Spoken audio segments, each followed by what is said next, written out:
नमस्कार दोस्तों, ocean civil service में आप लोगों का स्वागत है। Youth competition times GS 1 lakh प्राचीन इतिहास में आज हम लोग पढ़ेंगे दक्षिण भारत का इतिहास। तो दक्षिण भारत के इतिहास में हम लोग इसमें जो है कई वंश दिए गए हैं, जैसे चोल है, चेर है, पांड्य है, पल्लव वंश है। तो आज हम लोग जो है दक्षिण भारत के इतिहास को पढ़ के आज हम जो है समाप्त कर देंगे। तो चलिए बिना देर करते हम लोग इसको आगे पढ़ते हैं। सबसे पहले दिया गया है संगम युग। इसको पढ़ते हैं हम लोग आगे। इसमें दिया गया है कि प्राचीन काल से दक्षिण भारत के तमिल कवियों के संघ को क्या कहा गया है? संगम कहा गया है। संगम युग की कालावधि क्या थी? 300 ईसा पूर्व से 300 ईस्वी तक थी। दक्षिण भारत को किस एक अन्य नाम से जाना जाता था? दक्षिणापथ या द्रविड़ प्रदेश। दक्षिण भारत में आयोजित संगम साहित्य की मुख्य भाषा क्या थी? तमिल थी। दक्षिण भारत का आर्यीकरण का श्रेय जो है किसे दिया जाता है? महर्षि अगस्त्य को दिया जाता है। दक्षिण भारत में संगम के परिषद का आयोजन किस राजवंश के संरक्षण में हुआ था? पांड्यों के। संगम साहित्य का सबसे महत्वपूर्ण महाकाव्य किसे माना जाता है? शिल्पाधिकारम को। शिल्पाधिकारम का लेखक जो है कौन था? इलंगो अडिगल थे। प्रथम संगम की अध्यक्षता किसने की थी? अगस्त्य ऋषि ने की थी। तमिल साहित्य का बाइबल जो है किस ग्रंथ को माना जाता है? कुरल को। तोल्काप्पियम ग्रंथ जो है किस विषय से संबंधित है? व्याकरण से। संगम युग में किस राजवंशों के उद्भव और विकास का विवरण मिलता है? चोल, चेर, पांड्य का। मणिमेखला का अर्थ क्या है? मणियों से युक्त कंगन है। संगमकालीन गांव में कौन सी प्रशासनिक संस्था प्रचलित थी? मनरम थी। संगमकालीन प्राचीन देवता किसे माना जाता है? मुरुगन को। इनके जो है अन्य नाम भी मिलते हैं, जैसे सुब्रह्मण्यम मिलता है, बेलन मिलता है, वर्षाधारी मिलता है। तमिल साहित्य का बाइबल, लघुवेद, पंचम वेद जो है किस ग्रंथ को माना जाता है? कुरल को माना जाता है। संगमकालीन साहित्य में कोन, को एवं मनन शब्द किसके लिए प्रयोग होते थे? राजा के लिए। संगम साहित्य की रचनाओं की विषय वस्तु क्या थी? प्रेम और युद्ध। संगम युग में इंद्र के समतुल्य किस देवता की मान्यता प्राप्त थी? मरुदम को। संगम युग में विष्णु के समतुल्य जो है किस देवता को मान्यता दी गई थी? तिरुमल को। संगम युग में प्रमुख व्यापारिक केंद्र जो है किस स्थान को माना जाता है? उरैयूर को। संगम युग में उरैयूर किस वस्तु के व्यापार के लिए प्रसिद्ध था? सूती वस्त्र के लिए। अब आगे दिए गए हैं संगम सभाएं। आयोजन दिया गया है, उसका स्थान दिया गया है, अध्यक्ष दिए गए हैं और प्रमुख ग्रंथ दिए गए हैं। आयोजन में जो है प्रथम संगम का आयोजन जो है मदुरै में हुआ था और इसकी अध्यक्षता जो है अगस्त्य ऋषि के द्वारा किया गया था। प्रमुख ग्रंथ जो इसमें था, जिसकी रचना हुई थी अकट्टियम की। द्वितीय संगम जो है कपाटपुरम यानी कि अलेपाई में हुआ था और इसकी अध्यक्षता जो है अगस्त्य ऋषि और तोल्काप्पियर के द्वारा किया गया था। इसमें जिस ग्रंथ की रचना हुई थी वो है तोल्काप्पियम है। तृतीय संगम जो है मदुरै में हुआ था, इसकी अध्यक्षता जो है नक्किरेक द्वारा की गई थी। इसका जो प्रमुख ग्रंथ है पंतुपाद जो है 10 ग्राम काव्य है। इसके बाद आगे दिए गए संगम कालीन ग्रंथ और उसके विषय एवं लेखक दिए गए हैं। ग्रंथ दिए गए हैं, उसका विषय दिए गया, उसके लेखक दिए गए हैं। ग्रंथ जो पहला है शिल्पाधिकारम है, इसका विषय जो है प्रेम कथा है, इसके लेखक जो है इलंगो अडिगल है। इसके बाद है तोल्काप्पियम, इसका विषय जो है व्याकरण है, इसके लेखक जो है तोल्काप्पियर है। तिरुक्कुरल के जो विषय है दर्शन है और इसके लेखक जो है तिरुवल्लुवर है। मणिमेखला के जो विषय है वड़ी कथा है ये, इसके लेखक जो है शीतले सतनार है। इसके बाद जो ग्रंथ है पदिनेन कीलकड़कु, इसका विषय जो है 18 लघु उपदेश का गीत है। इसके लेखक बारे में जो है जानकारी जो है नहीं दी गई है। अब आगे दिए कि संगम साहित्य में गंधर्व विवाह यानी प्रेम विवाह हो तो किस शब्द का प्रयोग किया गया है? पंचतीर्थ का। प्राचीन दक्षिण भारत के प्रारंभ में तमिलों की जानकारी के संदर्भ में क्या स्रोत उपलब्ध है? संगम साहित्य। संगम युग में प्रमुख व्यापारिक समुद्र पत्तन बंदरगाह किसे माना जाता है? पुहार को। इसका एक और नाम मिलता है कावेरी पत्तन। तमिल व्याकरण का सबसे पुराना ग्रंथ किसे माना जाता है? तोल्काप्पियम को। कौन सा दस्तावेज जो है प्राचीन दक्षिण भारत के मुसिरी नामक स्थान पर रोमन सम्राट अगस्टस के मंदिर का साक्ष्य प्रस्तुत करता है? पेरिप्लस ऑफ द इरिथ्रियन सी। किस संगम युगीन कवि ने एक तमिल प्रमुख के विरुद्ध हुए मौर्य अभियान का वर्णन किया है? मामूलनाथ ने। जिस मानसून हवाओं के कारण प्रथम ईसा सदी में भारत का पश्चिमी जगत के साथ व्यापार सुगम हुआ, इसका पता किसने लगाया था? हिप्पालस ने लगाया था। प्राचीन भारत के किस क्षेत्र में रोमन सिक्कों का अत्यधिक संख्या में पता चलता है? दक्षिण भारत में। तमिल काव्य में आगम वर्ग की कविताएं किस विषय से संबंधित हैं? प्रेम विषय से संबंधित हैं। दक्षिण भारत के साथ रोम के व्यापार के प्रमाण जो है किस स्थल से मिले हैं? अरिकामेड एवं अलंगुलम के खनन से। संगम साहित्य का प्राचीनतम उपलब्ध तमिल ग्रंथ जो है किसे माना जाता है? तुल्कापियम को। संगम काल में तमिल भाषा में महाभारत किसने लिखी थी? बिल्ली पुतनार ने। पूर्वकालीन तमिल साहित्य में उल्लिखित पथकर को किस नाम से जाना जाता था? उल्गू नाम से। संगम ग्रंथों में उल्लिखित मुरुगन जो है किस देवता से साम्य रखते हैं? स्कंद से। संगम कालीन भारत के पूर्वी तट पर स्थित किस बंदरगाह से दक्षिण पूर्व एशिया के साथ व्यापार और वाणिज्य होता था? ताम्र लिप्ति से। पादिरुपत्तु किस राजवंश के राजाओं की स्तुतिपरक कविताओं का संग्रह है? चेर वंश के। संगम साहित्य में वर्णित कन्नगी या कर्णगी क्या है? ये जो है तमिल महाकाव्य की नायिका है। यूनानी रोमन व्यापारियों को यवन के रूप में कहाँ उल्लिखित किया गया है? संगम साहित्य में। भारतीय इतिहास के प्रारंभिक काल में टोंडी जो है किनका एक समृद्ध समुद्र पत्तन था? चेर का था। संगम कालीन प्रसिद्ध कवि जो श्रीलंका से संबंधित था? गजबाहु था। किस संगम कालीन ग्रंथ में कोलन और उसकी पत्नी कन्नगी की कथा का चित्रण मिलता है? शिल्पाधिकारम में। किस तमिल कवि ने मगध साम्राज्य के नंद और मौर्य राजवंश का उल्लेख किया है? मामूलनाथ ने। संगम युग में कौन सा नगर जो है मोतियों और मलमल के लिए प्रसिद्ध था? अरिकमेड जो है। अब आगे दिया गया है कि संगम युगीन प्रमुख राजवंश दिए गए हैं। तो सबसे पहला जो राजवंश है चोल राजवंश है। इसके विषय में जो दिया गया है कि प्राचीन चोल राज्य किन दो नदियों के बीच स्थित था? पेन्नार और वेल्लोर नदियों के बीच।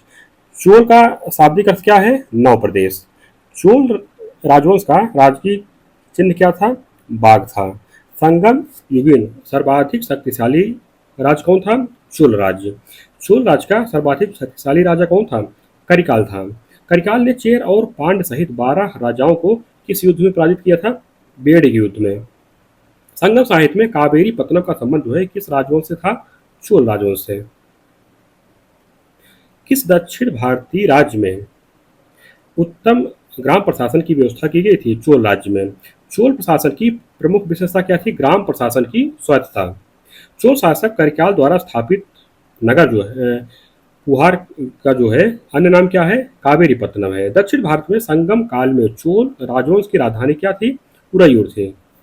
ईसा की प्रारंभिक शताब्दियों में भारत तथा रोम के बीच घनिष्ठ व्यापारिक संबंधों की सूचना किस पूरा स्थल की खुदाइयों से प्राप्त होती है?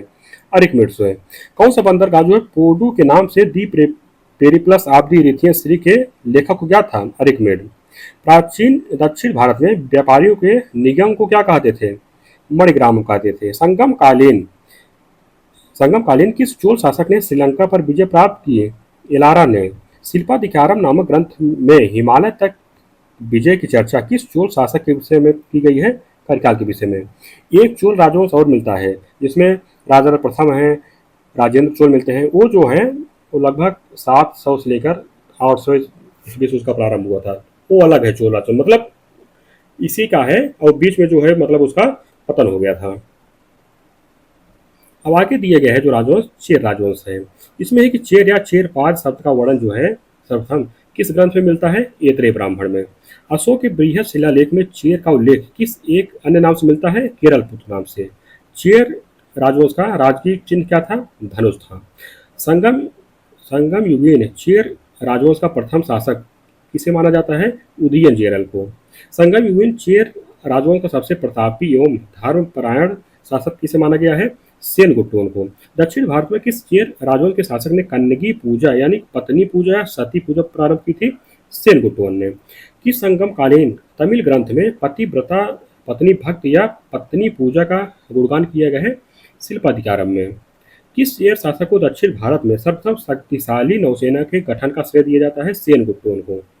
प्रारंभिक चेर वंशी राजाओं ने किन राज्यों पर शासन किया था? तमिलनाडु और केरल में। अब आगे दिए गए हैं पांड्य राजवंश। इनके विषय में दिए गए पांड्य का शाब्दिक अर्थ क्या है? प्राचीन या पुराना प्रदेश। पांड्य राज्य का प्रारंभिक उल्लेख जो है किस ग्रंथ में मिलता है? पाणिनिकृत अष्टाध्यायी में। मेगास्थनीज ने अपनी पुस्तक इंडिका में पांड्य राज्य को किस नाम से उल्लिखित किया है? मावर प्रदेश के नाम से। संगम कालीन पांड्य राजवंश की राजधानी क्या थी? मदुरा या मदुरै थी।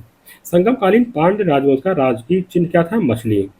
पेरिप्लस ऑफ द इरिथियन सी में पांड्य राज्य की आरंभिक राजधानी जो है किस स्थल को बताया गया है?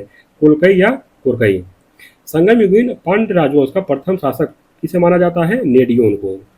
संगम परिषद के अध्यक्ष व राजकवि जो नकीरह किस पांड्य शासक के दरबार में निवास करते थे? नेडुजेलियन के। प्राचीन दक्षिण भारत में किस राजवंश के संरक्षण में 3 संगम आयोजित किए गए थे? पांड्य राजवंश के। दक्षिण भारत के किस राजवंश के राजा ने रोम राज्य में एक दूत जो है 26 ईसा पूर्व में भेजा था? पांड्य राजवंश ने।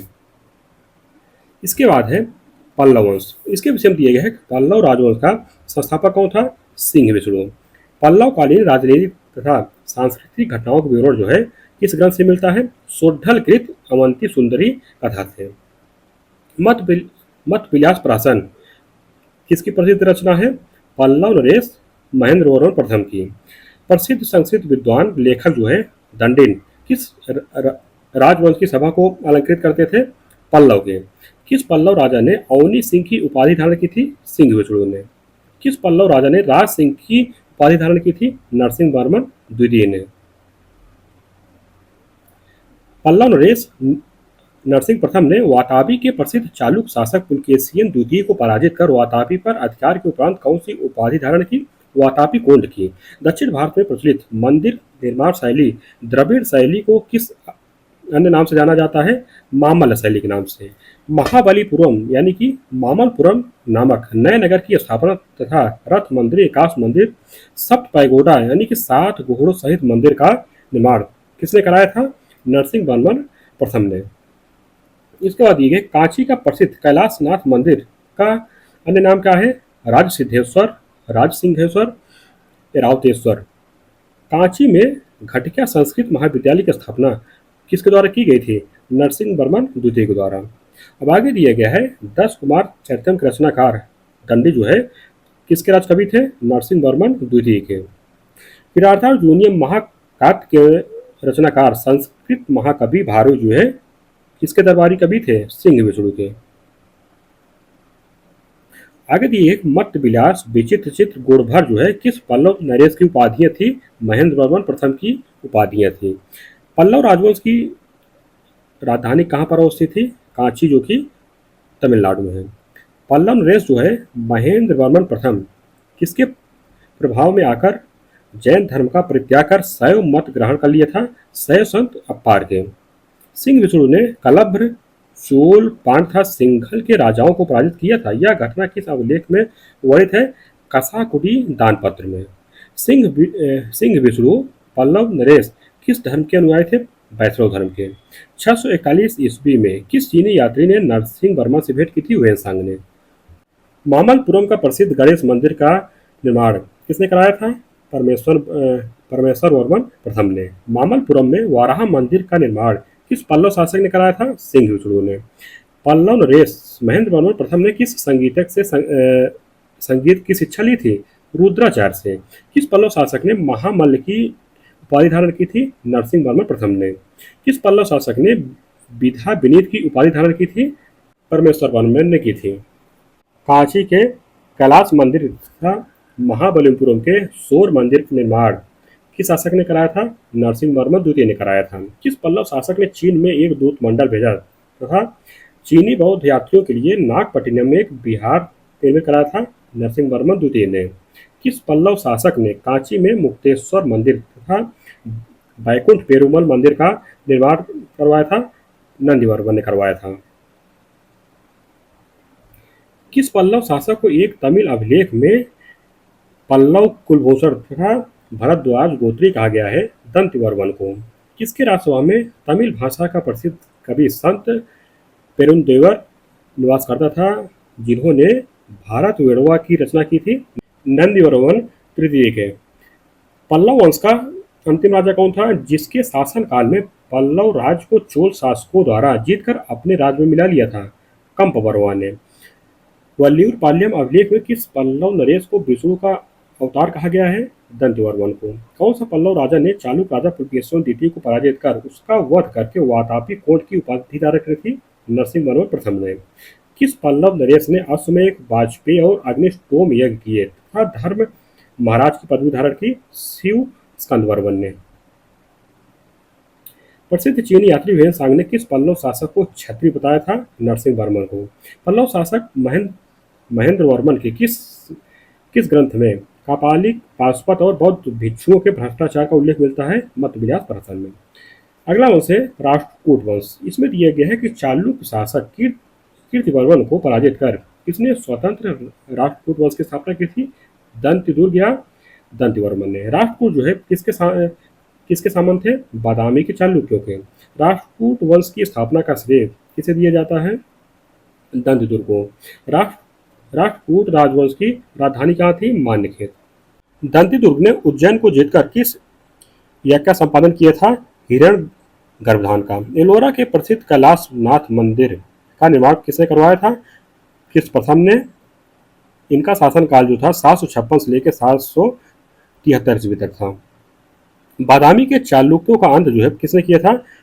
किस प्रथम ने। राष्ट्रकूट शासनकाल में किस राजवंश के पूर्वजों ने द्वारपाल का कार्य किया था? प्रतिहार राजवंश ने। राष्ट्रकूट शासक जो है किस प्रथम ने कौन सी उपाधि धारण की थी? राजाधिराज परमेश्वर की। किस राष्ट्रकूट शासक ने गंगवंशी शासक श्री पुरुष को पराजित कर उसकी राजधानी मान्यपुर, जो कि बंगलुरु स्थित मनपुर थी, पर अधिकार किया था? किस प्रथम ने। किस राष्ट्रकूट शासक ने राज चिन्ह पर गंगा और यमुना के प्रतीक अंकित कराया था? ध्रुव ने। इसका शासनकाल जो है 780 से लेकर 793 तक था। किस राष्ट्रकूट शासक ने निरूपम, कालीबल्लभ, श्रीबल्लभ और धारावर्ष की उपाधि धारण की थी? ध्रुव ने। किस राष्ट्रकूट शासक ने कन्नौज के त्रिपक्षीय संघर्ष के प्रथम चरण में भाग लिया था? ध्रुव ने। किस राष्ट्रकूट शासक ने उत्तर भारत में हिमालय तक सैनिक अभियान किया था? गोविंद तृतीय ने। इसका जो शासनकाल था 793 से लेकर 814 ईस्वी तक। किस राष्ट्रकूट शासक की तुलना शिव एवं दधीची से की जाती है? अमोघ वर्ष के। इसका शासनकाल जो है गोविंद तृतीय के बाद 800 से 14 से लेकर 878 ईस्वी तक था। इसके बाद है किस राष्ट्रकूट शासक ने विद्या एवं कला का संरक्षण दिया था? उसे कविराज मार्ग नामक कन्नड़ भाषा के काव्य ग्रंथ की रचना की थी? अमोघ वर्ष ने की थी। प्रसिद्ध जैन आचार्य गुरुचंद्र जो है किस राष्ट्रकूट शासक के गुरु थे? किस द्वितीय के थे। किसके शासनकाल में अरबी यात्री अलमसूदी भारत आया था? इंद्र तृतीय के। आगे दिए गए किस राष्ट्रकूट शासक ने राज्यारोहण के समय अकाल वर्ष, वल्लभ नरेंद्र, पृथ्वी वल्लभ तथा कांची एवं तंजेम कोण यानी कि कांची और तंजौर का विजेता की उपाधि धारण की थी? किस तृतीय ने। प्रसिद्ध कन्नड़ कवि पोन ने शांत पुराण की रचना किसके शासनकाल में की थी? किस तृतीय के। इसके बाद है चोल युवराज राजादित्य, जो कि चोल राजा परांतक प्रथम मतलब इसका नाम मिलता है, एवं राष्ट्रकूट शासक किस तृतीय के मध्य जो है युद्ध का क्या नाम था? तक्कोलम का युद्ध। ये जो हुआ था 949 ईस्वी में हुआ था। राष्ट्रकूट शासक किस तृतीय ने चोल शासक परांतक प्रथम को पराजित कर किस स्थान पर विजय स्तंभ तथा गढ़ मर्तंडादित्य मंदिर का निर्माण करवाया? रामेश्वरम में। एलोरा की गुफाएं और शैलकृत मंदिर जो है किन किन धर्मों से संबंधित है? हिंदू, बौद्ध और जैन से। मंदिरों में से किसे शैलकृत स्थापत का आश्रय माना जाता है? कैलाश मंदिर एलोरा को। आगे दिए गए हैं राष्ट्रकूट कालीन लेखक एवं ग्रंथ दिए गए हैं। एक तरफ लेखक का नाम दिए गए हैं और दूसरी तरफ उनके ग्रंथ दिए गए हैं। पूर्ण के द्वारा शांति पुराण की रचना की गई थी। पुष्पदंत के द्वारा ज्वालामथनी कल्प की। पंप के द्वारा विक्रमार्जुन विजय अथवा पंप भारत की। जिनसेन की रचना है आदि पुराण, महावीराचार्य की गणितसार संग्रह, शाक्तायन की अमोघ वृत्ति, अमोघ वर्ष की काव्य ग्रंथ, रण्य की अजित पुराण, त्रिविक्रम की, नलचंपू, हलायुध की, कबीरास, शिवकोटि की, पड्ढारादेन और दंडिन की 10 कुमार चरित। आगे दिया गया है कि ध्रुव धारावर्ष किस राजवंश का शासक था? राष्ट्रकूट वंश का। राष्ट्रकूट वंश का महान शासक कौन था? गोविंद द्वितीय। हिंदू, जैन एवं बौद्ध तीनों ही धर्मों का प्रतिनिधित्व करने वाली गुफा कौन सी है? एलोरा है। प्रसिद्ध एकाश्म कैलाश मंदिर कहाँ पर स्थित है? एलोरा में। गंगा अवतरण का दृश्य कहाँ चित्रित है? मामल्लपुरम में। राष्ट्रकूट शासक अमोघ वर्ष के गुरु कौन थे? आचार्य जिनसेन थे। राष्ट्रकूट शासकों ने किस भाषा को राजकीय संरक्षण दिया? कन्नड़ को। राष्ट्रकूट काल में ग्राम या गांव के बड़े बूढ़े नागरिकों को क्या कहा जाता था? महत्तर। राष्ट्रकूट काल में ग्राम या गांव के प्रशासनिक प्रमुख को क्या कहा जाता था? ग्रामकूट या ग्रामपति या गाउंट कहा जाता था। राष्ट्रकूट लेखों में राष्ट्र महत्तर से क्या तात्पर्य है? प्रांतों में जनता का प्रतिनिधित्व करने वाली सभा। राष्ट्रकूट काल में विषय महत्तर से क्या तात्पर्य है? तो जिलों में जनता का प्रतिनिधित्व करने वाली सभा। राष्ट्रकूट वंश का अंतिम शासक कौन था? कर्क द्वितीय। इसका जो शासन काल था 972 से लेकर 974 ईस्वी तक। प्रसिद्ध एलोरा की गुफाएं किसके शासन काल से संबंधित है? राष्ट्रकूट शासक कृष्ण प्रथम से। कन्नौज पर अधिकार को लेकर त्रिपक्षीय संघर्ष में हिस्सा लेकर उत्तर भारत की राजनीति में हस्तक्षेप करने वाला दक्षिण का प्रथम शासक कौन था? ध्रुव था। किस राष्ट्रकूट शासक को नृपतुंग भी कहा जाता है? अमोघवर्ष को। किस राष्ट्रकूट शासक को दक्षिण का अशोक भी कहा जाता है? अमोघवर्ष को। जिनसेन, महावीराचार्य, शाक्टायन जैसे प्रमुख विद्वान किस राजवंश के दरबारी थे? अमोघवर्ष के। सर्वाधिक लंबी अवधि 64 वर्ष तक शासन करने वाला राष्ट्रकूट वंशी शासक कौन था? अमोघवर्ष था। राष्ट्रकूट कालीन एलोरा की चित्रकला को किस अन्य नाम से जाना जाता है? रंगमहल के नाम से। एलिफेंटा गुफा से शैल को काटकर बनाए गए मंदिर एवं चित्रकारियों का संबंध जो है किस राजवंश से संबंधित है? राष्ट्रकूट से। कौन सी गुफा त्रिमूर्ति के लिए विख्यात है? एलिफेंटा की। चोल वंश का राजनीतिक इतिहास दिया गया है। तो इसमें जो है जो पहला शासक नाम मिलता है विजयालय का। इसका शासनकाल जो है 850 से लेकर 871 ईस्वी तक था। इसमें दिया गया है संगम काल के बाद 9वीं सदी में पुनः चोलों का राजनीतिक उत्थान किसके नेतृत्व में हुआ था? विजयालय के नेतृत्व में। चोल साम्राज्य की प्रारंभिक राजधानी क्या थी? उरैयूर थी। चोलों ने किसके शासन को समाप्त कर अपने साम्राज्य की स्थापना की थी? कांची के पल्लव को। किस चोल शासक ने तंजय कुंड और नरकेसरी की उपाधि धारण की थी? विजयालय ने। किस चोल शासक ने तंजौर की दुर्गा देवी निशुंभ सुदनी का एक मंदिर निर्मित करवाया था? विजयालय ने। विजयालय द्वारा तंजौर विजय का वर्णन किस अभिलेख में मिलता है? तिरुकोइल्लूर में। विजयालय ने तंजौर विजय के पश्चात चोल साम्राज्य की राजधानी जो है कहाँ शासित किया था? तंजौर किया था। इसके बाद जो दूसरा शासक नाम है वो है आदित्य प्रथम। इसका शासनकाल जो है 871 से लेकर 907 ईस्वी तक था। इसके बाद दिए गए विजयालय के पश्चात चोल वंश के सिंहासन पर कौन आसीन हुआ था? आदित्य प्रथम। चोल शासक आदित्य प्रथम किसका सामंत था? पल्लव नरेश अपराजित का जो है सामंत था। किस चोल शासक ने तोंड मंडलम को विजित किया था? आदित्य प्रथम ने किया था। आदित्य प्रथम ने तोंड मंडलम को विजित कर कौन सी उपाधि धारण की थी? तोंडे नाडु की। आदित्य प्रथम द्वारा तोंड मंडलम की विजय का उल्लेख जो है किस अभिलेख में मिलता है?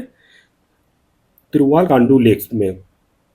इसके बाद दिए गए किस चोल शासक ने कावेरी नदी के दोनों किनारों पर शैव मंदिर का निर्माण करवाया था?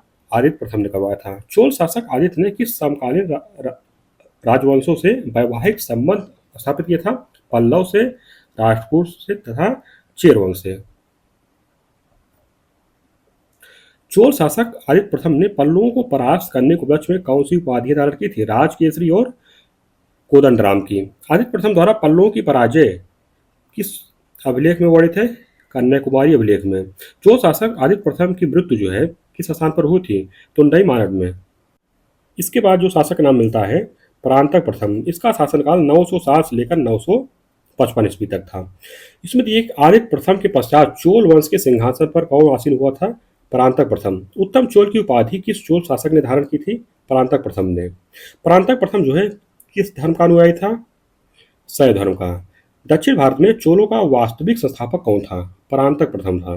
किस चोल शासक ने हेमगर्भ व तुलाभार यज्ञों का संपादन कराया था? परांतक प्रथम ने। किस चोल शासक ने बिल्लूर के युद्ध में पांड्य को पराजित कर मदुरै पर अधिकार करके मदुरै कोंड की उपाधि धारण की थी? परांतक प्रथम ने। चोल एवं पांड्य के मध्य प्रसिद्ध बेल्लूर का युद्ध जो है कब हुआ था? 915 ईस्वी में। परांतक प्रथम ने बेल्लूर के युद्ध में पांड्य शासक राज सिंह द्वितीय तथा सिंघल यानी कि श्रीलंका के शासक कश्यप पंचम की संयुक्त सेना को परास्त करने के उपरांत कौन सी उपाधि धारण की थी? संग्राम राघव की उपाधि। चोल शासकों में सर्वप्रथम किसने सोने के सिक्के जारी किए थे? उत्तम चोल ने। इसका जो नाम उत्तम चोल का ही नाम जो है परांतक प्रथम था। आगे किस चोल शासक ने चिदम्बरम के महाराज मंदिर की छत को स्वर्ण से मंडित करवाया था? परांतक प्रथम ने। दक्षिण भारत का प्रसिद्ध तक्कोलम का युद्ध जो है किसके मध्य हुआ था? चोलों एवं राष्ट्रकूटों के मध्य। किस राष्ट्रकूट शासक ने चोल सेना को परास्त कर तोंड मंडलम पर अधिकार कर लिया था? फिर तृतीय ने। किस चोल शासक ने राष्ट्रकूटों से तोंड मंडलम को जीतकर पुनः अपने अधिकार में कर लिया था? परांतक द्वितीय ने। परांतक प्रथम का समकालीन संस्कृत विद्वान कौन था जिसने ऋग्वेद और भाष्य लिखा था? वेंकट माधव ने। चोल शासक परांतक द्वितीय को अन्य किस नाम से जाना जाता था? सुंदर चोल के नाम से। किस चोल शासक के समय अभिलेखीय प्रशस्तियों के लेखन की परंपरा प्रारंभ हुई थी? परांतक द्वितीय के शासनकाल से।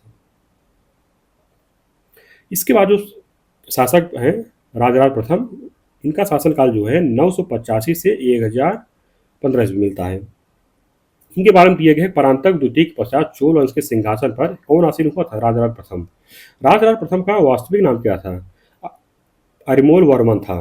राजराज प्रथम के पिता का नाम क्या था? परांतक द्वितीय। राजराज प्रथम की माता का नाम क्या था? वर्मन महादेवी नाम था। राजराज प्रथम की शासनावधि क्या थी? 985 से 1015 ईस्वी तक। चोल साम्राज्य का सर्वाधिक गौरवशाली शासनकाल किसका था? राजराज प्रथम का था। किस चोल शासक ने लवपाल चोल साम्राज्य को विशालकाय चोल साम्राज्य में परिणत किया था? राजराज प्रथम ने। दक्षिण भारत में चोलों का वास्तविक संस्थापक कौन था? राजराज प्रथम। भू राजस्व के निर्धारण के लिए किस चोल शासक ने अपने राज्य में भूमि सर्वेक्षण को प्रारंभ कराया था? राजराज प्रथम ने। किस चोल शासक के शासनकाल में तंजौर के बृहदेश्वर मंदिर का निर्माण हुआ था? राजराज प्रथम के। राजराज प्रथम जो है किसका अनन्य भक्त था? शिव का। किस चोल शासक ने राजकीय अभिलेखों के आरंभ में ऐतिहासिक भूमिका देने की प्रथा चलाई थी? राजराज प्रथम ने। वह श्री विजय शासक जिसने राजराज प्रथम के काल में अपने पिता द्वारा नागपट्टनम में आरंभ किए गए बौद्ध विहार के निर्माण कार्य को पूर्ण कराया था? मरविजोतुंग वर्मन ने। किस चोल शासकों ने चीन में अपने व्यापारिक दूत मंडल भेजे थे? राजा प्रथम, राजेंद्र प्रथम और कुलोतुंग ने। किस विधि से चोल चोल राजा राजा प्रथम तथा राजेंद्र प्रथम ने अपनी विजय का स्मरणोत्सव मनाया था? मंदिर के निर्माण द्वारा। किस चोल शासक ने सिलोन यानी कि श्रीलंका की राजधानी अनुराधापुर को नष्ट किया था? राजराज प्रथम ने किया था। राजराज प्रथम के समय नागपट्टनम या नेगापट्टनम में चूड़ामणि विहार बनवाने वाले महाराज मारविजोतुंग वर्मन कहाँ के राजा थे? श्री विजय के राजा थे। किस चोल शासक को मालदीव पर प्रथम विजय प्राप्त करने का श्रेय है? राजराज प्रथम को। राजराज प्रथम ने केरल के राजा रवि वर्मा को त्रिवेंद्रम में पराजित करने के पश्चात कौन सी उपाधि धारण की थी? कांडुलूर सालेकल मरुत की। किस चोल शासक ने सिंघल नरेश माहिंद यानी कि महेंद्र पंचम को पराजित किया तथा राजधानी अनुराधापुर के स्थान पर पोलोनरुओ को बनाई थी? राजराज प्रथम ने। किस चोल शासक ने सबसे पहले भूमि की पैमाइश कराई थी? राजराज प्रथम ने करवाई थी। कर्नाटक से प्राप्त एक अभिलेख में चोल नारायण किस चोल शासक को संबोधित किया गया है? राजराज प्रथम को। किस चोल शासक के शासनकाल में शक्तिशाली नौसेना यानी कि जलसेना को वर्णन मिलता है? राजराज प्रथम के। किस चोल शासक ने सर्वप्रथम विशाल नौसेना या जलसेना का गठन किया था? राजराज प्रथम ने किया था। आगे दिया गया है राजराज प्रथम की प्रमुख उपाधि दी गई है। तो इसकी जो उपाधि थे चोल मार्तंड की, राजाश्रय की, राजमार्तंड की, अरिमोली की, चोलेंद्र सिंह की, मुम्मड़ चोलदेव की, छत्री शिखामणि की, रविकुल माणिक की, नित्य विनोद की, नारिल सोल की शिवपाद शेखर की उपाधि मिलती है। इतिहासकार नीलकंठ शास्त्री ने किसके शासनकाल को चोल साम्राज्य का सर्वाधिक रचनात्मक काल माना है? राजराज प्रथम के कार्यकाल को। राजराज प्रथम के युद्ध अभियानों का क्रमिक विवरण किस अभिलेख में दिया गया है? तंजौर अभिलेख में। चोल शासक राजराज प्रथम ने पांड्य विजय के उपलक्ष्य में कौन सी उपाधि धारण की थी? जयगोंड की। चोल शासक राजराज प्रथम ने सिंघल विजय के उपलक्ष्य में कौन सी उपाधि धारण की थी? सिंगलांतक की। राजराज प्रथम ने उत्तरी सिंघल को चोल राज्य को किस नाम से सम्मिलित किया था? मामुंडी चोल मंडलम के नाम से। राजराज ने अपनी पुत्री कुंदवा देवी के विवाह जो है किसके साथ किया था? बेंगी के बिमलादित्य के साथ। अगला शासक जो है राजेंद्र प्रथम है। इनका शासनकाल जो है 1015 से 1044 ईस्वी था। इसमें दिए गए राजराज प्रथम के पश्चात चोल साम्राज्य के सिंहासन पर कौन आसीन हुआ था? राजेंद्र प्रथम। किस चोल शासक ने गंगई कोंड की उपाधि धारण की थी? राजेंद्र प्रथम ने। किसके शासनकाल में गंगई कोंड चोलपुरम जो है चोल साम्राज्य की राजधानी बनी थी? राजेंद्र प्रथम की। किस चोल शासक की उपाधि जो है पंडित चोल थी? राजेंद्र प्रथम की। चोल राजवंश के किस शासक ने सर्वप्रथम दक्षिण पूर्व एशिया के विरुद्ध जो है नौसैनिक अभियान चलाया था? राजेंद्र प्रथम ने चलाया था। किस चोल राजा ने सिलोन यानी कि श्रीलंका पर विजय प्राप्त की थी? राजेंद्र प्रथम ने। किस चोल शासक को चोल गंगम नामक बृहद कृत्रिम झील बनवाने का श्रेय दिया जाता है? राजेंद्र प्रथम को। किस चोल शासक ने चीन में 2 बार व्यापारिक दूत मंडल भेजा था? राजेंद्र प्रथम ने भेजा था। किस चोल शासक ने श्री विजय राजपूत पर आक्रमण किया था? राजेंद्र प्रथम ने। किस चोल शासक ने कावेरी नदी के मुहाने पर अपनी राजधानी स्थापित की एवं इसका नाम गंगई कोंड चोलपुरम रखा था? राजेंद्र प्रथम ने। राजेंद्र प्रथम के शासनकाल में केरल तथा पांड्य विजय का वर्णन किस अभिलेख में मिलता है? तिरुवालमगाडु अभिलेख में। राजेंद्र प्रथम द्वारा सिंघल विजय का वर्णन किस ऐतिहासिक स्रोतों में मिलता है? सिंघली ग्रंथ, महावंश टीका तथा करंदे ताम्रपत्र में। राजेंद्र प्रथम ने किसके विरुद्ध जो है कलिंज विजय प्राप्त की थी? गंग शासक मधुका मानव के विरुद्ध। राजेंद्र प्रथम ने किसे गंगा घाटी अभियान हेतु भेजा था? विक्रम चोल को। राजेंद्र प्रथम के द्वारा जो है उत्तरी पूर्वी अभियान का वर्णन किस अभिलेख मिलता है? तिरुवालमगाडु ताम्रपत्र लेख में। राजेंद्र प्रथम ने अपने समकालीन किस शैलेंद्र वंशी शासक को अपना अधीनस्थ सामंत बनाया था? संग्राम विजयोतुंग वर्मन को। राजेंद्र प्रथम ने श्री विजय साम्राज्य के विजयोपरांत कौन सी उपाधि धारण की थी? कडारम कोंड तथा कटाधिपति की। राजेंद्र प्रथम ने किस नाम से एक वैदिक विद्यालय की स्थापना की थी? एडारियम नाम से। किस भारतीय इतिहासकार ने महान चोल शासक राजराज प्रथम तथा उसके पुत्र राजेंद्र प्रथम को मकदूनिया के शासक फिलिप तथा उसके पुत्र सिकंदर की तुलना में रखा है? नीलकंठ शास्त्री ने रखा है। चोल राजा राजेंद्र चोल द्वारा गंगा घाटी अभियान का विवरण किस लेख में मिलता है? तिरुवालमगाडु ताम्रपत्र में। चोल गंगम तालाब का निर्माण किसने कराया था? राजेंद्र प्रथम ने। इसके बाद शासक आते हैं राजाधिराज प्रथम। इसका शासनकाल था 1044 ईस्वी से 1052 ईस्वी तक। इसके बाद दिया गया है कि राजेंद्र प्रथम के पश्चात चोल साम्राज्य के सिंहासन पर कौन आसीन हुआ था? राजाधिराज प्रथम। राजाधिराज किसका पुत्र था? राजेंद्र प्रथम का पुत्र था। राजाधिराज प्रथम जो है किस वर्ष से ही युवराज के रूप में अपने पिता के साथ सैनिक एवं प्रशासनिक कार्यों में सहायता दे रहा था? 1018 ईस्वी से। राजाधिराज ने कौन सी उपाधि धारण की थी? विजय राजेंद्र की। चोल अभिलेखों में किस शासक को अश्वमेध यज्ञ करता तथा हाथ की पीठ पर मृत्यु को प्राप्त करने वाला कहा गया है? राजाधिराज प्रथम को। राजाधिराज की मृत्यु जो है किस युद्ध के दौरान हुई थी? कोप्पम के युद्ध में। कोप्पम का युद्ध जो है किसके मध्य हुआ था? पश्चिमी चालुक और चोल के मध्य हुआ था। इसके बाद जो शासक बनते हैं राजेंद्र द्वितीय। इसका शासनकाल था 1052 से लेकर 1064 ईस्वी तक। इनके बाद दिए गए राजाधिराज प्रथम के पश्चात चोल साम्राज्य के सिंहासन पर कौन आसीन हुआ था? राजेंद्र द्वितीय। किस चोल शासक को युद्ध भूमि में राजा घोषित किया गया था राजेंद्र द्वितीय को? किस चोल शासक ने प्रकेसरी की उपाधि धारण की थी? राजेंद्र द्वितीय ने। इसके बाद शासक बनते हैं वीर राजेंद्र। इनका शासनकाल था 1064 से लेकर 1070 ईस्वी तक। इनके विषय में दिए गए हैं कि राजेंद्र द्वितीय के पश्चात चोल साम्राज्य के सिंहासन पर कौन आसीन हुआ था? वीर राजेंद्र। किस चोल शासक ने चालुक्यों को पराजित कर तुंगभद्रा नदी के तट पर विजय स्तंभ स्थापित कराया था? वीर राजेंद्र ने। पेरम्बूर अभिलेख के अनुसार किस चोल शासक ने कडारम को आग से जला दिया था? शैलेंद्र शासक से अपने पैरों की पूजा करवाई थी? वीर राजेंद्र ने। किस चोल शासक के विषय में कहा जाता है कि उसकी हत्या क्रुद्ध भीड़ ने कर दी थी? अधिराजेंद्र की। इसके बाद जो शासक बनते हैं कुलोतुंग प्रथम।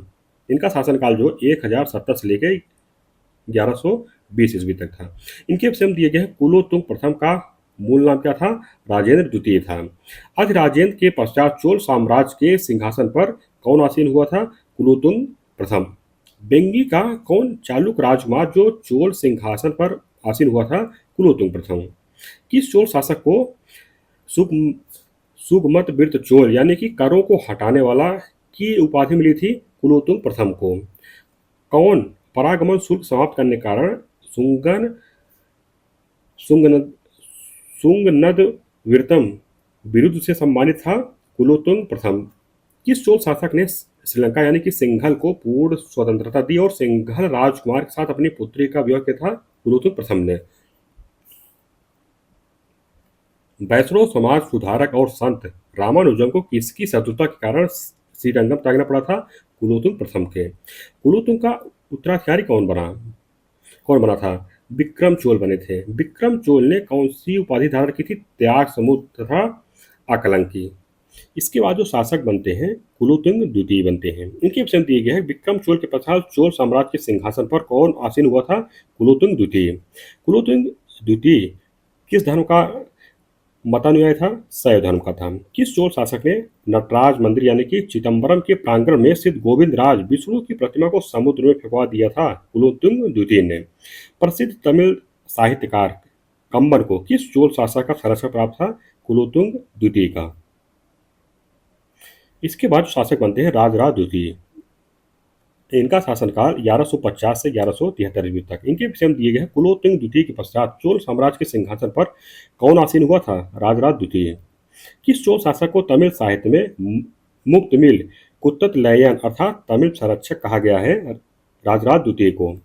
इसके बाद शासक बनते हैं राजाधिराज द्वितीय। इनका शासनकाल था 1173 से लेकर 1178 ईस्वी तक। इनके विषय में दिए गए हैं कि राजराज द्वितीय के पश्चात चोल साम्राज्य के सिंहासन पर कौन आसीन हुआ था? राजाधिराज द्वितीय। इसके बाद शासक बनते हैं कुलोतुंग तृतीय। इनका शासनकाल था 1179 से लेकर 1218 ईस्वी तक। इनके विषय में दिए गए चोल साम्राज्य का अंतिम महान शासक कौन था? कुलोतुंग जो है तृतीय। किस चोल शासक के संरक्षण में तमिल कवि कंबन ने तमिल रामायण या रामावतरण की रचना की थी? कुलोतुंग तृतीय के। कुलोतुंग तृतीय के पश्चात चोल साम्राज्य के सिंहासन पर कौन आसीन हुआ था? राजराज तृतीय।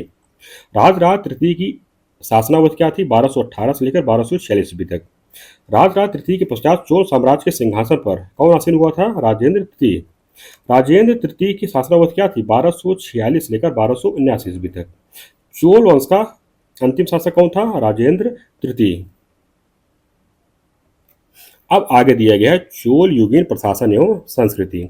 इसके विषय में दिया गया है कि तमिल संस्कृति के स्वर्ण युग के रूप में किस राजवंश को सर्वश्रेष्ठ माना जाता है? चोल वंश को।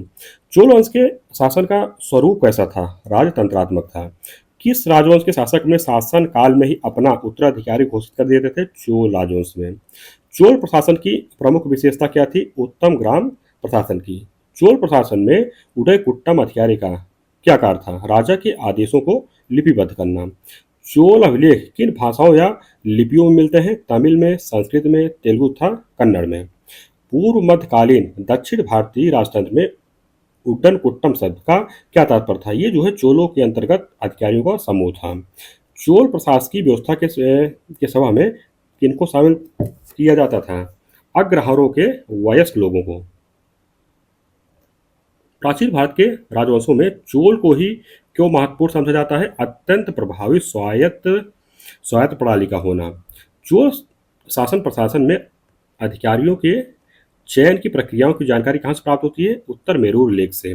किस उद्देश्य से चोल शासकों ने भूमि का जो है विस्तृत मापन कराया था? तो की राजस्व को सुनिश्चित करने हेतु। दक्षिण भारत का कौन सा राजवंश अपनी नौसैनिक यानी कि जल सेना शक्ति के लिए प्रसिद्ध था? चोल राजवंश। चोलों के समय पूर्व यानी कि सर्वसाधारण लोगों की ग्राम सभा की कार्यकारिणी क्या कहलाती थी? आलूगढ़ कहलाती थी। चोलों के अधीन ग्राम प्रशासन के ब्यौरे जिन शिलालेख में हैं वे अधिकांशतः किस स्थल से प्राप्त किए गए हैं? उत्तर मेरूर से। चोल शासक किस मत के प्रबल अनुयायी थे? शैव मत के। चोल प्रशासन में उदासीन वारियम किस विभाग से संबंधित था? वैदेशिक विभाग से। चोल कालीन कौन सी प्रशासनिक इकाई व्यापारियों के कल्याण की देखरेख करती थी? नगरम। चोल प्रशासन की सबसे छोटी इकाई क्या थी? कुर्रम थी। चोल काल के पेरुवली किसे निरूपित करते थे? प्रमुख मार्ग।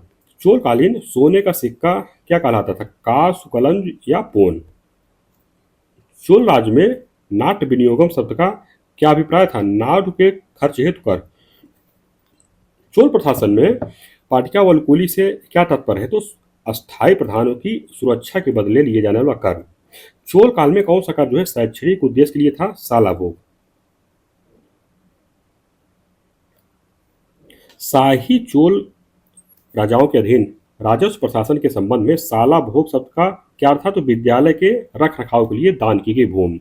चोल साम्राज्य में लगान यानी कि भू राजस्व वसूली का माध्यम क्या था? ग्राम सभा। चोल राजवंश के चतुर्वेद मंगलम का क्या अभिप्राय था? कर मुक्त भूमि। चोल राज्य में एकल इकाई के रूप में शासित विशाल ग्राम सभा को क्या कहा जाता था? तनियूर। चोल काल में बेट्टी से क्या अभिप्राय था? तो सार्वजनिक कार्यों के लिए बेगार। चोल प्रशासन में राज्य की भौगोलिक प्रशासनिक इकाइयां का सही घटनाक्रम क्या है? तो सबसे ऊपर जो प्रशासनिक इकाई होती थी मंडलम थी, उसके बाद कोट्टम आती थी, उसके बाद नाड, उसके बाद कुर्रम। चोलों के अंतर्गत जो है तट्टोली कर किससे वसूल किया जाता था? सुनार से। चोलकालीन केंद्रीय अधिकारियों की श्रेणियों में उच्चतम तथा निम्नतम श्रेणी क्रमशः कौन सी थी? पेरुंदम तथा श्रीरुंदम श्रेणी। चोल वंश में ओलय नामक पदाधिकारी का कार्य क्या था? तो राजा के आदेशों का कच्चा मसौदा तैयार करता था। चोलकालीन नाड की सभा को क्या कहा जाता था? नट्टार कहा जाता था। चोलकालीन न्यायालयों को किस नाम से जाना जाता था? धर्मासन तथा धर्मासन भट्ट के नाम से। चोलकालीन न्यायाधीशों को किस नाम से जाना जाता था? धर्म भट्ट के नाम से। चोल चोल राज्य की आय का प्रमुख साधन क्या था? भूमिकर था। इसके बाद दिए गए चोलकालीन प्रशासनिक क्या दी गई है? तो सबसे ऊपर जो है साम्राज्य, उसके बाद मंडलम, उसके बाद कोट्टम, कोट्टयम, वलनाड, उसके नीचे जो है नाड, जनपद, जिला, ये सब एक ही होते थे। उसके बाद कुर्रम था, उसके बाद जो उर ग्राम सभा। आगे दिए गए चोलकालीन चित्रकला के साक्ष्य जो है किस स्थल से प्राप्त हुए? तंजौर से। किसने कहा कि चोल कलाकारों ने दैत्यों के समान कल्पना की तथा जौहरियों के समान उसे पूरा किया? हरगुसन ने। चोल कार्यकाल में बनी कौन सी प्रतिमा जो है सर्वाधिक विख्यात हुई थी? नटराज शिव की कांस्य प्रतिमा। किस मंदिर परिसर में भारत की विशालतम नंदी मूर्ति निर्मित है? बृहदेश्वर मंदिर में। कौन सी चोलकालीन मंदिर यूनेस्को द्वारा विश्व विरासत सूची में शामिल की गई है? राजराजेश्वर शिव मंदिर, या जो है इसका नाम मिलता है बृहदेश्वर मंदिर। चोल काल में निर्मित नटराज की कांस्य प्रतिमाओं की देवाकृति प्रायः किस प्रकार होती थी? चतुर्भुज प्रकार की होती थी। अब आगे दिए गए विजयालय ने तंजौर के किस नाम से दुर्गा मंदिर का निर्माण करवाया था? निशुम्भ सूदनी नाम से। किस मंदिर के विषय में पर्सी ब्राउन ने गीतों की तरह संवेदना उत्पन्न करने वाला महान कलात्मक निर्माण कहा था? तो गंगैकोंड चोलपुरम के शिव मंदिर को। चोलकालीन कौन सा स्मारकी मंदिर स्थापत्य कला के लिए प्रसिद्ध है? गंगैकोंड चोलपुरम मंदिर। चोल कलाकार कल्पना में महान तथा साज सज्जा के जौहरी थे, यह कथन जो है किस कलाविद का है? फर्गुसन का। द्रविड़ मंदिर स्थापत्य का सर्वाधिक महत्वपूर्ण लक्षण क्या है? गोपुरम का। चोलकालीन तमिल लेखों में सर्वाधिक प्रसिद्ध विद्वान कौन था? जयंगोदर था। तमिल विद्वान जयंगोदर जो है किस चोल शासक का राजकवि था? कुलोत्तुंग प्रथम का। अब आगे दिए गए हैं चोल कालीन प्रमुख साहित्यिक रचनाएं दी गई हैं। एक तरफ उनका विद्वान का नाम दिए गए हैं और दूसरी तरफ उनकी रचनाएं दी गई हैं। तो विद्वान जो जो सबसे पहले हैं जयंगोदर हैं। इनकी जो रचना है कलिंग तुपाणी है। इसके बाद कंबन रामावतारम यानी कि तमिल रामायण, शेख किलार की पेरी पुराणम, पुलगेंदी की नलबिंब है, तिरुत्तदेवर की जीवक चिंतामणि है, तोलामुल्ली का सूलामणि है, बुद्ध मित्र का वीर सोल्लियम है। अब आगे दिए गए हैं कि चोलकालीन समितियां एवं उसके कार्य दिए गए हैं। तो समिति जो है तोटवारी का जो कार्य था, उद्यान समिति है, एरिवारियम तालाब समिति और जो है तालाबों की मरम्मत की देखरेख करती थी। गढ़वारियम जो है ग्राम सभा के कार्यों एवं व्यवस्था के लिए। पूर्णवरियम जो है स्वर समिति जो है मुर्दा का विनियामन करती थी। न्यायतार वारियम जो है न्याय समिति थी। पंचवार वारियम जो है 5 समितियों के कार्य का निरीक्षण करना। अन्य विद्वानों के अनुसार जो है राजा के लिए अनाज के रूप में भूमिकर प्राप्त करना था। इसके बाद है संवत्सर वारियम, यह वार्षिक समिति थी जो विभिन्न समितियों के कार्यों की देखरेख करती थी। इसके बाद है उदासीन वारियम। कुछ विद्वान इसे सन्यासियों की संख्या मानते हैं, किंतु इसका कार्य जो है विदेशियों की देखरेख करना था। इसके बाद है कोयला वारियम, यह मंदिर के कार्यों की व्यवस्था करती थी। महाजन, यह अग्रहार ग्रामों का शासन देखती थी। इसमें जो है ब्राह्मणों के प्रतिनिधि शामिल होते थे। इसके बाद दिए गए हैं चोलकालीन प्रमुख शब्दावलियां दी गई हैं। पिंडार, पिंडार का मतलब होता था ग्राम्य देवी। वरितपोत गक कड़क, ये जो होता था राजस्व विभाग की पंजिका होती थी। कलन जो है चोलों के स्वर्ण सिक्के थे। तटोपाटम स्वर्णकार, पायम स्वर्णकार, इंगाडी पाटम दुकान होती थी। उल्लूकुनीर पाटम जल स्रोत, इटेवार बाट माप, नगरतार नगर की सभा, आयम राजस्व, कुटुंब में लगान होती थी। मरमज्जाडी वृक्षकर होता था। कीड़ा ककासु नर पशु पर लगाने वाला कर था। पटकावल गांव की रक्षा के लिए लिया जाने वाला कर था। मनैरे भवन कर था। मागन में कुम्हार लुहार सुनार से लिए जाने वाला कर था। पेवरी जो है तेलियों से लिए जाने वाला कर था। आजीव ककासु आजीवकर पर जो आजीवक होते थे उन पर लगने वाला कर था।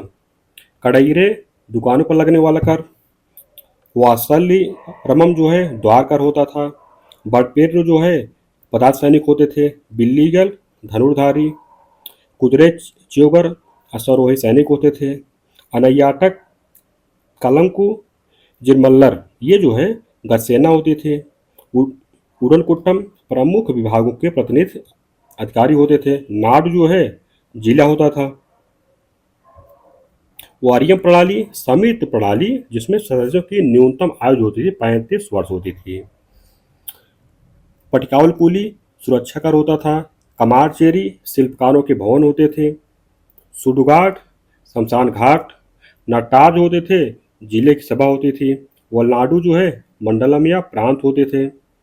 पेरुंदम जो होते थे उच्च अधिकारियों का वर्ग होता था। सिरुंदम निम्न श्रेणी के अधिकारियों का वर्ग था। परतचेरी जो होता था वह भूमि जिस पर निम्न वर्ग के लोग जो है झोपड़ी बनाकर रहते थे। पथकर अंतर्राज्यीय कर होता था। पेशावर किसी विशेष पेशा करने वालों से वसूल की जाने वाला कर था। आलय आलय के नायम प्रधान सचिव होता था। तरुंदम जो होते थे एक प्रधान कर्मचारी होता था। अग्रहार ब्राह्मणों का ग्राम था। सभा जो है ब्रह्मदेव गांव की सभा होती थी। पूर्व सामान्य गांव की सभा थी। कटकम या पटम्बू बिडू जो है सैनिक छावनी होती थी। परया अछूत होते थे। नाना देशी व्यापारियों की संख्या थी। बेट्टी श्रमिकों से बिगाड़ रूप में लिया जाने वाला कर था। इसके बाद आगे दिए गए वातापी या बादामी के चालुक्य वंश। इसमें दिए गए बादामी या वातापी के चालुक्य वंश का संस्थापक किसे माना जाता है? पुलकेशिन प्रथम को माना जाता है। चालुक्य वंश की राजधानी कहाँ थी? वातापी या बादामी। किस राजवंश में प्रायः महिलाओं को प्रशासन में उच्च पद प्रदान किए जाते थे? चालुक्य साम्राज्य में। किस चीनी यात्री ने चालुक्यों के शासनकाल में चीन एवं भारत के संबंधों का विवरण दिया है? मतवालिन ने। किस चालुक्य शासक ने श्री पृथ्वी वल्लभ सत्याश्रय और रण विक्रम की उपाधि धारण की थी? पुलकेशिन प्रथम ने। चालुक्य नरेश कीर्तिवर्धन को किस अभिलेख में बहुसुवर्ण अग्निष्टोम यज्ञ करने वाला कहा गया है? महाकूट स्तंभ लेख में। किस चालुक्य वंशी शासक ने बादामी में गुहा मंदिर या विष्णु मंदिर का निर्माण पूर्ण कराया था? मंगलेश ने कराया था। ऐहोल प्रशस्ति में राजकवि रवि कीर्ति ने किस राजा की कीर्ति का विवरण दिया है? पुलकेशिन द्वितीय का। किस अभिलेख में कालिदास एवं भारवी दोनों महाकवियों के नामों का उल्लेख मिलता है? पुलकेशिन द्वितीय के ऐहोल प्रशस्ति में। 12वीं शताब्दी के अंत में चालुक्यों और 13वीं शताब्दी के आरंभ में चोलों के विखंडन के पश्चात दक्षिण भारत के राजनीतिक इतिहास को प्रभावित करने वाले 4 राज्य कौन कौन से थे? पांड्य थे, होयसल थे, काकतीय एवं यादवंश। पुलकेशिन द्वितीय को सर्वप्रथम किसने पराजित किया था? पल्लव वंशी शासक नरसिंह वर्मन प्रथम ने। हर्ष और पुलकेशिन द्वितीय के बीच युद्ध जो है किस स्थान पर हुआ था? नर्मदा नदी के तट पर। बादामी या वातापी के चालुक्यों की राजभाषा क्या थी? कन्नड़ थी। किस चालुक्य नरेश ने बादामी में महाविष्णु ग्रह का निर्माण कराया था? मंगलेश ने कराया था। किस चालुक्य शासक को पश्चिमी सागर का गौरव कहा जाता था? पुलकेशिन द्वितीय को। आगे दिए गए ऐहोल प्रशस्ति कहाँ पर स्थित है? कर्नाटक के बीजापुर जिले में। आगे दिए गए पुलकेशिन द्वितीय ने अपने किस भाई को बेंगी जो कि आंध्र प्रदेश का वायसराय नियुक्त किया, जहां उसने पूर्वी चालुक्य वंश की स्थापना की थी? विष्णुवर्धन ने। प्रशस्तिकार रवि कीर्ति जो जैन धर्मावलंबी था, इसने किस मंदिर का निर्माण करवाया था? मेंगुती मंदिर का। वातापी के किस चालुक्य शासक ने सर्वाधिक समय तक राज किया? विजयादित्य ने। इसका शासनकाल 696 से लेकर 733 ईस्वी तक था। विजयादित्य ने पट्टदकल में किस मंदिर का निर्माण कराया है, जिसके देवता को विजयेश्वर नाम से पुकारा गया है? शिव मंदिर को।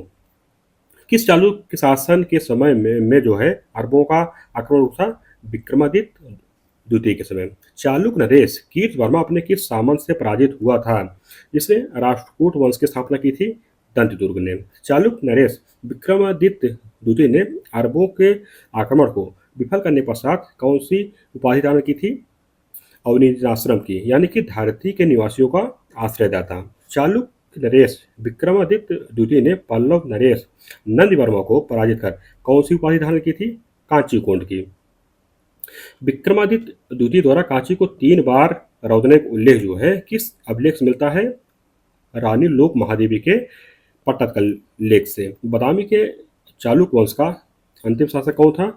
कीर्तिवर्मन द्वितीय था। इसके बाद आगे दिए गए कल्याणी के पश्चिमी चालुक्य। इसमें दिए गए कल्याणी के पश्चिमी चालुक्य वंश की स्थापना किसके द्वारा की गई? जयसिंह के द्वारा। विक्रमांक देवचरित जो है किसकी महत्वपूर्ण की रचना है? बिल्हड़ की। विक्रमादित्य खष्ट के किस अभिलेख में कहा गया है कि 59 चालुक्य राजाओं ने अयोध्या में राज किया, फिर वे दक्षिण चले गए थे? ये जो है कैथोम लेख में कहा गया है। कल्याणी के चालुक्य वंश की स्वतंत्रता का जन्मदाता कौन था? तैलप द्वितीय। इसका शासनकाल 973 से लेकर 997 ईस्वी तक था। राष्ट्रकूट शासक कृष्ण तृतीय ने चालुक्य शासक तैलप द्वितीय को कौन सा महत्वपूर्ण प्रांत जो है पुरस्कार दिया था? तारवाड़ी को। किस ग्रंथ से ज्ञात होता है कि तैलप ने मुंज परमार के ऊपर जो है 6 बार आक्रमण किया, किंतु प्रत्येक बार पराजित हुआ? अंतिम बार तैलप ने मुंज परमार को गोदावरी नदी के तट पर परास्त कर कारागार में डाल दिया। ये जो कहा गया है मेरुतुंग कृत प्रबंध चिंतामणि में कहा गया है। आगे दिए आहो मल्ल और त्रैलोक मल्ल की उपाधि कितने धारण की थी? सोमेश्वर प्रथम ने। इसका जो शासनकाल है 1042 से 1068 ईस्वी तक है। किस पश्चिमी नरेश ने 1076 ईस्वी में अपने राज्यारोहण के उपलक्ष्य में चालुक्य विक्रम संवत का प्रचलन करवाया था? विक्रमादित्य खष्ट ने। किस शासक ने विक्रमपुर नामक नगर की स्थापना की तथा वहां पर भगवान विष्णु का मंदिर और एक विशाल झील का निर्माण करवाया? विक्रमादित्य खष्ट ने। आगे दिए गए किस शासक ने अपने पिता के समान एक नया संवत चलाया, जिसे भूलोक मल्लवर्ष नाम दिया था? उसने भूलोकमल तथा त्रिभुवन मल्ल की उपाधियां भी ग्रहण की थी। कौन था? सोमेश्वर तृतीय। इसका जो शासनकाल था 1126 लेकर 1138 ईस्वी तक। आगे दिए कि मानसोल्लास नामक शिव शास्त्र प्रसिद्ध ग्रंथ की रचना किसने की थी? सोमेश्वर तृतीय ने। पश्चिमी चालुक्य की राजधानी कहाँ थी? कल्याणी थी। आगे दिए है कि विक्रमांक देव चरित्र के रचयिता बिल्हड़ तथा मिताक्षरा के लेखक विज्ञानेश्वर किसके दरबार में निवास करते थे? विक्रमादित्य खष्ट के। किस शासक ने 1076-77 ईस्वी में श्रीलंका के राजा विजया बाहु के दरबार में एक दूत मंडल भेजा और मैत्री संबंध स्थापित किए? विक्रमादित्य खष्ट ने। 1190 ईस्वी में देवगिरी के यादव ने किसे परास्त कर चालुक्यों की राजधानी कल्याणी पर हथियार कर लिया था? सोमेश्वर चतुर्थ को। आगे दिए कल्याणी के चालुक्य वंश का अंतिम राजा कौन था? सोमेश्वर चतुर्थ था। किस चालुक्य शासक की मृत्यु जो है तुंगभद्रा नदी में डूबने से हुई थी? सोमेश्वर प्रथम की। कल्याणी के पश्चिमी चालुक्य शासक तैलव द्वितीय ने किस चोल शासक को पराजित किया था? उत्तम चोल को। किस चालुक्य शासक ने राष्ट्रकूटों की राजधानी मान्यखेत पर आक्रमण करके कर्क द्वितीय की हत्या कर राष्ट्रकूट साम्राज्य पर अधिकार कर लिया? तैलव द्वितीय। अब आगे दिया गया है बेंगी यानी कि आंध्र के पूर्वी चालुक्य। इसमें है कि दिए गए कि बेंगी आंध्र के पूर्वी चालुक्य राजवंश दक्षिण भारत की किन दो की नदियों के मध्य अवस्थित था? कृष्णा और गोदावरी के। किस चालुक्य शासक ने अपने विशाल साम्राज्य को विभाजित कर अपने भाई भाई कुब्जु विष्णुवर्धन को दिया, जो बेंगी का चालुक्य राज कहलाया? तो बादामी वातापी के पुलकेशिन द्वितीय। बेंगी के चालुक्य वंश का संस्थापक जो है किसे माना जाता है? विष्णुवर्धन को माना जाता है। विष्णुवर्धन ने बेंगी को अपनी राजधानी बनाया तथा जो है कौन सी उपाधि धारण की थी? विषम सिद्ध की। पृथ्वी वल्लभ, पृथ्वीराज सिंह तथा सर्वसिद्ध जैसी उपाधियां धारण की थी। कौन? जयसिंह प्रथम ने। इसका शासनकाल जो है 633 लेकर 663 ईस्वी तक थी। परम भट्टारक महाराजा धीराज परमेश्वर की उपाधि किस चालुक्य शासक ने धारण की थी? विजयादित्य द्वितीय ने। इसका जो समय था 799 से 847 ईस्वी तक। विजयादित्य द्वितीय जो है किस धर्म का अनुयायी था, जिसे 108 मंदिरों को निर्माण का श्रेय दिया जाता है? शैव। किसने चालुक्य वंश का साम्राज्य उत्तर में महेंद्रगिरी से दक्षिण में पुलिकट झील तक विस्तारित किया था? विजयादित्य तृतीय ने। इसका जो शासनकाल था 848 से लेकर 892 ईस्वी तक। बेंगी के चालुक्य शासक विजयादित्य सप्तम ने 1068 ईस्वी में किसकी अधीनता स्वीकार कर सामंत के रूप में शासन किया था? चोलों की अधीनता। इसके बाद दिए गए हैं कि दक्षिण भारत के अन्य राजवंश। इसमें दिए गया है जो पहला वंश है देवगिरी के यादव वंश। इसमें है कि देवगिरी के यादव वंश का उत्कर्ष किसके नेतृत्व में हुआ था? भिल्लम के। इसका शासनकाल 1187 से लेकर 1191 ईस्वी तक। आगे दिए है किसने चालुक्य राज पर आक्रमण कर सोमेश्वर चतुर्थ को अपनी राजधानी कल्याणी छोड़कर बनवासी में शरण लेने की बात किया था? भिल्लम ने बात किया था। देवगिरी नामक नगर की स्थापना किसने की थी? भिल्लम ने। देवगिरी के यादव वंश का सर्वाधिक शक्तिशाली शासक कौन था? सिंघन था। इसका शासनकाल जो है 1210 से 1247 ईस्वी तक था। भिल्लम के पश्चात यादव वंश का उत्तराधिकारी कौन नियुक्त हुआ था? भिल्लम का पुत्र जो है जैतुकी था। यादव वंश के किस शासक ने गुजरात को विजित कर अपने राज्य में सम्मिलित कर लिया था? सिंघन ने। देवगिरी के यादव वंश का अंतिम स्वतंत्र शासक कौन था? रामचंद्र थे। देवगिरी के यादव वंश का उत्कर्ष किस राजवंश के काल में हुआ था? चालुक्य नरेश सोमेश्वर चतुर्थ के। देवगिरी के यादव वंश की प्रारंभिक वंशावली कहाँ से मिलती है? हेमद्री रचित चतुर्वर्ग चिंतामणि से। संगीत रत्नाकर की रचना देव सारंग देव ने संगीत ग्रंथ जो है किसके राज दरबार में लिखा था? सिंघन या सिंघड़ के।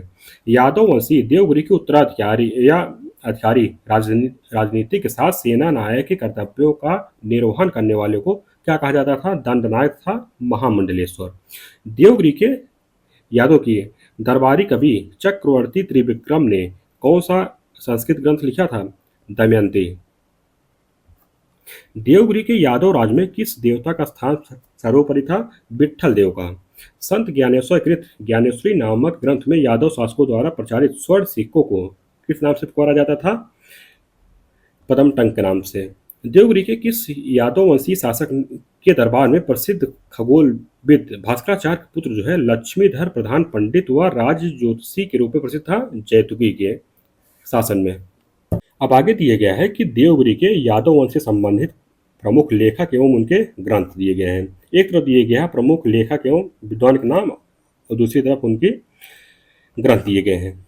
तो विद्वान में हेमाद्रि हैं, इनके द्वारा रचित जो ग्रंथ है पर्जन प्रयोग आदि, आयुर्वेद रसायन, दान वाक्यावली, चतुर् चिंतामणि, काल की निर्णय, तीर्थ निर्णय। इसके बाद है सारंग देव, इनका ग्रंथ है संगीत रत्नाकर है। इसके बाद अनंत देव हैं, इनको जो ग्रंथ है ब्रह्मस्फुट सिद्धांत, बृहद जातक ग्रंथ पर टीकाएं लिखी गई।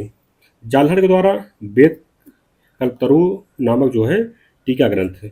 ज्ञानेश्वर के द्वारा ज्ञानेश्वरी, त्रिविक्रम के द्वारा दमयंती लिखा गया। भास्कराचार्य के द्वारा सिद्धांत शिरोमणि, कर्ण कुतूहल, बीज गणित की रचना की गई।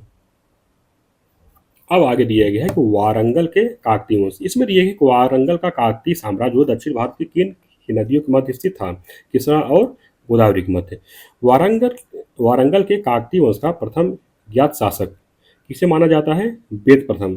और कहीं कहीं पर इसका जो नाम मिलता है बीटा प्रथम भी मिलता है। वारंगल के काकतीय वंशी जो है दक्षिण भारत के किस राजवंश के संबंध थे? चोल राजवंश और वातापी के चालुक्य राजवंश के। काकतीय वंश के किस शासक ने अपनी आरंभिक राजधानी अमरकोंड में स्थापित किया था?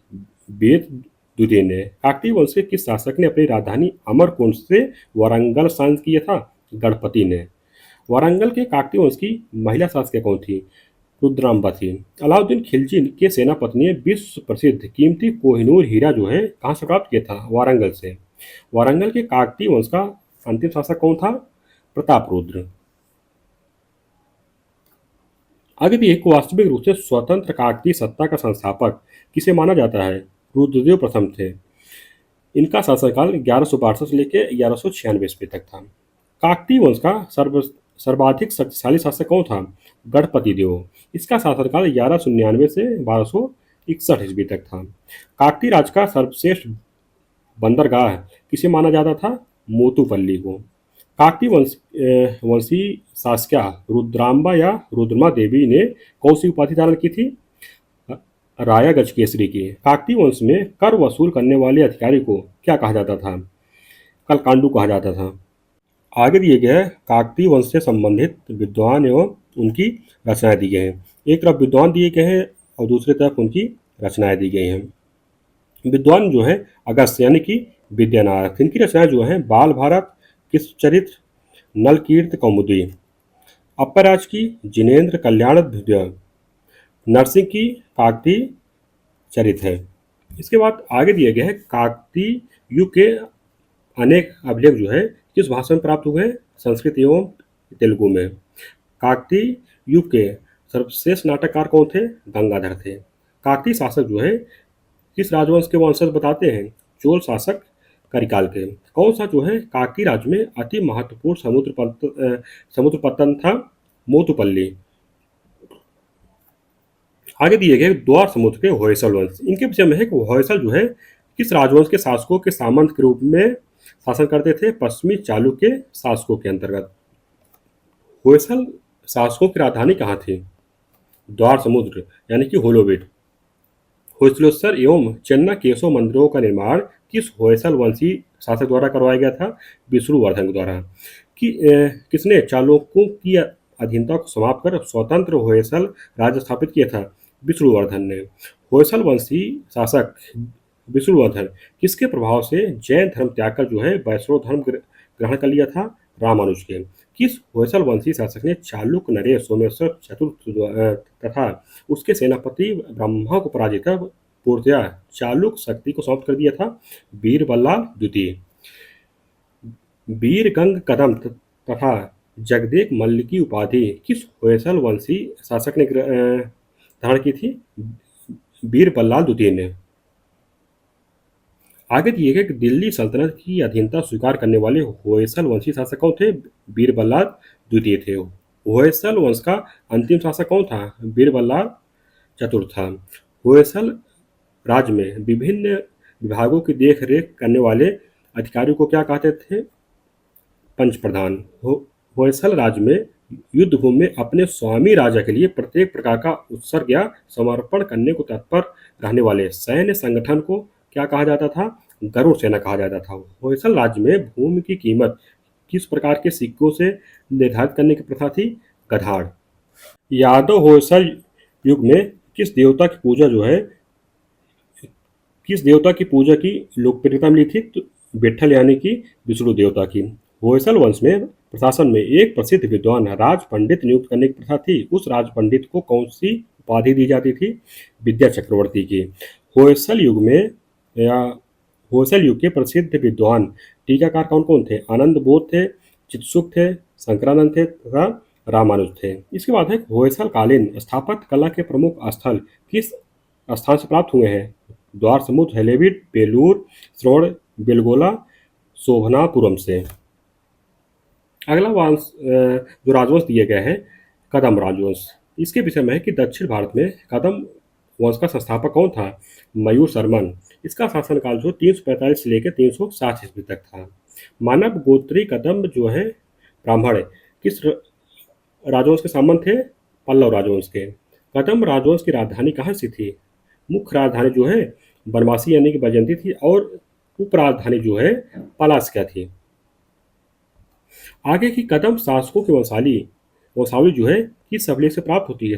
तालगुंड स्तंभलेख से। कदम वंशीय शासक काकुस वर्मन ने किस राजवंशों से अपनी कन्याओं का विवाह कर मैत्री संबंध बनाए थे? वाकाटक था गुप्त राजवंश। कदम राजवंश का सर्वाधिक शक्तिशाली शासक कौन था? काकुस वर्मन। इसका शासनकाल था 424 से लेकर 450 ईस्वी तक। कदम राजवंश का अंतिम शासक कौन था? अजय वर्मा था। किसने कदम राजवंश की राजधानी बनवासी को विजित कर अपने साम्राज्य में अधिग्रहण कर लिया? चालुक्य शासक कीर्तिवर्मन ने। आगे दिए गए कि मृगेश वर्मन इसका शासनकाल 470 से 88 है ने अपने पिता की स्मृति में जैन मंदिर का निर्माण जो है कहाँ करवाया था? उप राजधानी पालास्क्या में। इसके बाद है अगला शासक जो वंश मिलता है गंग राजवंश से। इनके पीछे हम दिए कि मैसूर के दक्षिण में स्थित गंग राजवंश का प्रथम शासक किसे माना जाता है? कोकणी वर्मा को। गंग वंश की राजधानी कहाँ थी? कुलाल यानी कि कोलार में। गंग वंश के सर्वाधिक महत्वपूर्ण शासक कौन था? श्री पुरुष था। इसका शासनकाल 728 लेकर 788 ईस्वी तक था और नीतिमार्ग था। इसका शासनकाल 837 लेकर 870 ईस्वी तक था। इसके बाद है कि 1004 ईस्वी में किस राजवंश ने गंग राज को जीतकर अपने राज में मिला लिया था? चोल शासक राजराज प्रथम ने।